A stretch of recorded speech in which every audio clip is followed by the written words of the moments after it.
think housing cooperatives can do quite a lot. I think it's a question of moving out in concentric circles. So start with the co-op itself, move out to what the members can do, see what your suppliers are doing and start to ask them to take measures, participate in the larger community around the cooperative. But let's go back to the co-op itself. The first thing to do, I think, is to look at your waste management practices and energy consumption.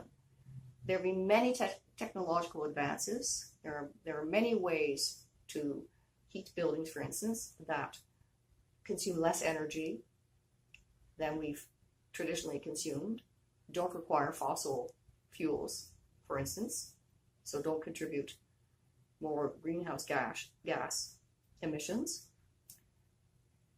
Those projects tend to be expensive. They require careful planning, outside support, but more and more the kinds of support the co-ops need are available. Really, they should start by doing an energy audit so that they get an idea of where they can make changes. They'll find that, for instance, they can replace the lighting in all the common areas at very low cost and make a great saving in their use of electricity and contribute to a better environment at the same time. Then co-ops can think about what they do with their members. They can encourage members to recycle things they don't want anymore within the co-op, for instance, rather than throwing them away, just to give one small example.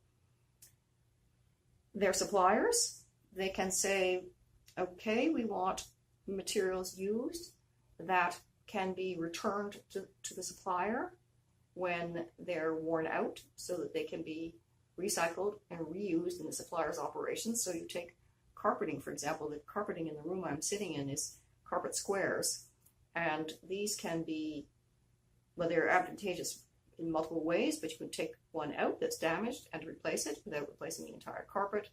When this carpet is completely worn out, it will be removed and sent back to the supplier because that supplier advertises that service.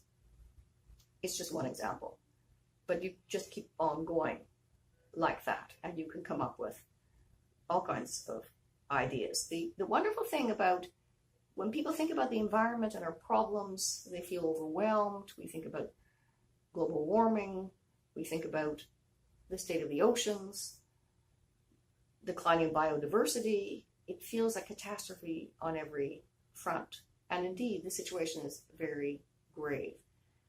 So people ask themselves, what can I do? I'm just one person among billions.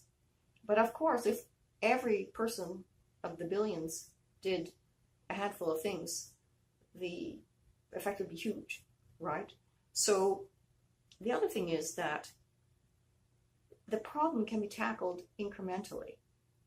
So if a housing co-op gets an energy audit and sees that it's got 15 things to do, it's not as if it has to do all 15 or it can't do any. It can pick off what it can do and then work out where to find the money to do more, and so on and so forth. It's a question of getting going, success leading to success, and it's also a question of changing habits, just as important. So there's a lot that housing co-ops can do.